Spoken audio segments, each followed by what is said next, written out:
हाय मो मनोज और आपण स्वागत ओडिशा ग्रिड आपण भिडियो रे दुईटी योजना विषय में जनबी गोटे तो रही लाभ योजना आउ एक रही स्वयं सहायक गोष्ठी मैंने जो एसएचजी ग्रुप मानकर से दरमा पुणी बढ़ला क्यों मानकर बढ़ला कौन रही अपडेट आपण तो जानते एवं खाली नुआ नुआ योजना आसूची जो सब पुराना योजना से योजनार टंका बढ़ुची जाओ सरकार तो एमती किसी करसतु डिटेल रे जनाऊँ पूर्व लाइक टे निहाती करंतु सब्सक्राइब करनथिले एबे सब्सक्राइब करी पाखर थिबा घंटी चिलको दबाइ दिंतु। प्रथम तो देखिबा लाभ योजना कौन देखंतु लाभ मान हेउची कौन देखंतु लघु वन्यजात द्रव्य क्रय योजना।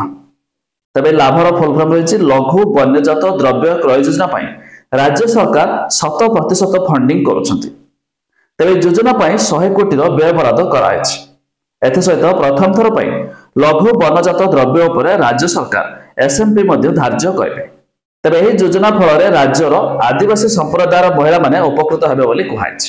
तेज ये योजना खास करके जो आदिवासी संप्रदायर महिला मान रहे से आउ एक योजना कौन बा जो कहली एसएचजी ग्रुप मान टंका बढ़ी कौन देखु एने आम सीएम ओडिशा ट्वीट कर सूचना जारी कर मिशन शक्तिर कम्युनिटी सपोर्ट स्टाफ मान प्रहसन राशि वृद्धि होती। मुख्यमंत्री श्री नवीन पट्टनायक एने घोषणा करिसेंती।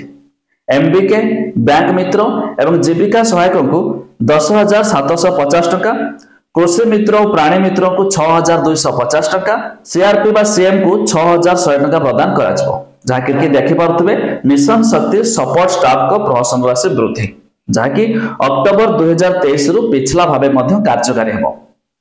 तबे जो रहिले कृषि मित्र और प्राणी मित्र को 6,250 मिलगला, एमबीके बैंक मित्र एवं जीविका सहायक को 10,750 टका मिलगला, सीआरपी सीएम को 6,100 टका मिलला, 59,509 जन उपकृत हेबे एथिरे। तबे ये थिला राज्य सरकार तरफ किछि बड़ अपडेट आपनको जणेदेली जहाँकि प्रतिदिन तो योजना माळमाळ काम एपटे दुर्बल आग को जना पड़ो कौन हो कम जहाँ सरकार योजना कर लोक मान हेल्पफुल होती।